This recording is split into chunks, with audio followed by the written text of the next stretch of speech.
Hello, I'm Tucker, and I work with your local police department. One of the growing crises we have in our area is elderly abuse. Now, when people hear the term elderly abuse, they think of bruises and physical neglect. However, what I'm referring to is far more prevalent in our community. What we are talking about today is people taking financial advantage of the elderly through criminal acts, scams, fraud, and misrepresentation. The most common way we see this come up is from contractors taking advantage of folks in need through online scams and phone calls. We have had hundreds of cases in our area of contractors who take advantage of the elderly by asking them to pay up front and then never showing up to do any work. Another unfortunate but common circumstance we have is family members or folks pretending to befriend and help our older community members who end up taking advantage of them.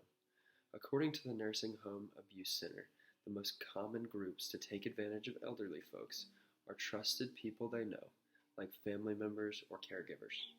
They also state that at least 1 in 10 Americans over 60 have been the victim of some form of elder abuse.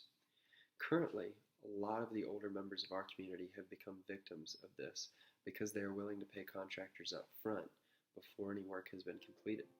There has been a large number of phone calls, text messages, and emails going around claiming that a person has missed a bill or is being sent to collections.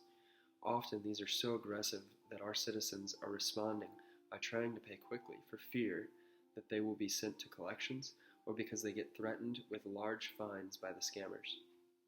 According to MetLife Study of Financial Abuse of the Elderly, this abuse costs the victims an estimated $2.9 billion a year.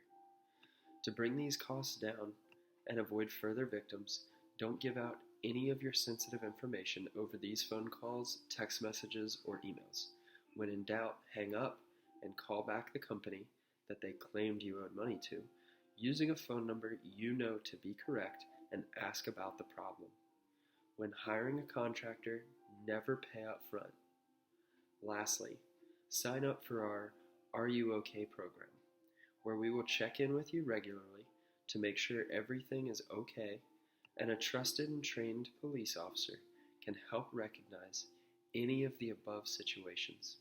We hope you are doing well and you haven't been touched by any of these issues. Even if you haven't, please reach out to the older folks around you and help us keep our community free from this form of abuse. If you have been a victim, call the police department using 911 or the non-emergency number at 336-785-2025. Another resource for victims is the Nursing Home Abuse Center, which has a legal hotline at 877-936-0435. God bless and stay safe.